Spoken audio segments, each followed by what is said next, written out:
এদিকে দেশের বিভিন্ন জেলায় প্রতিদিনই বাড়ছে হাম আক্রান্তের সংখ্যা। গত ২৪ ঘন্টায় হামের উপসর্গ নিয়ে রাজশাহীতে ৩ এবং কুষ্টিয়ায় ১ শিশুর মৃত্যু হয়েছে।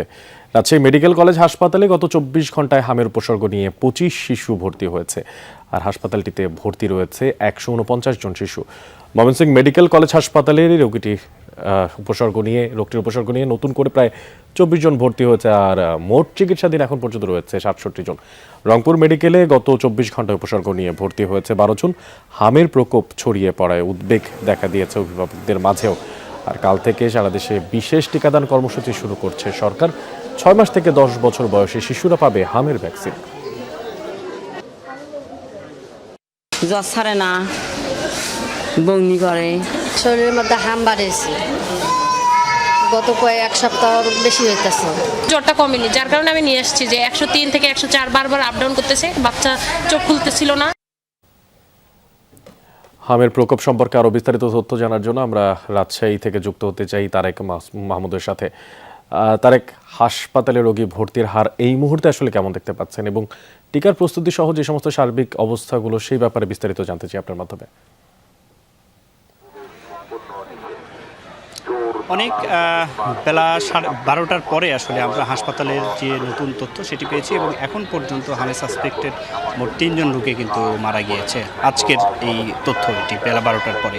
এবং এখন পর্যন্ত রাজশাহী মেডিকেল কলেজ হাসপাতালে যেমনটি আমরা জানতে পেরেছি যে সাসপেক্টেড হামে ভর্তি রোগীর সংখ্যা আজকে ১৪৯ জন, এবং গত ২৪ ঘন্টায় হামের নতুন কেস ভর্তি হয়েছে মোট ২৫ জন রোগী, এবং ছাড়পত্র নিয়ে বাসায় ফিরেছে ৩ জন রোগী।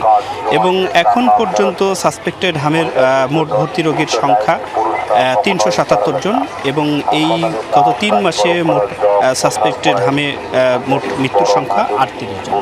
হাসপাতাল কর্তৃপক্ষ রাজশাহী মেডিকেল কলেজ হাসপাতালে আমরা যেমনটা দেখেছি যে নতুন আইসোলেশন যে ওয়ার্ড, সেই ওয়ার্ডে ৩০ নম্বর ওয়ার্ডে ৪০টা বেড, সেখানে কিন্তু যারা হামের উপসর্গ নিয়ে আসছেন তাদের চিকিৎসা চলছে। এবারেও ১০ নম্বর ওয়ার্ড, ২৪ নম্বর ওয়ার্ডে চিকিৎসা চলছে, এবং যারা বেড পাচ্ছেন না তারা মেঝেতেও কিন্তু চিকিৎসা নিচ্ছেন।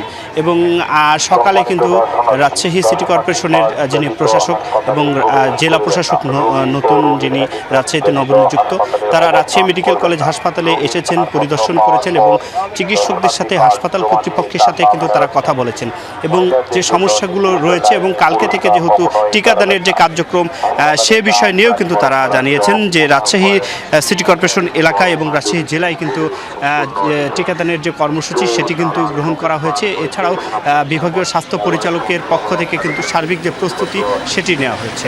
অনেক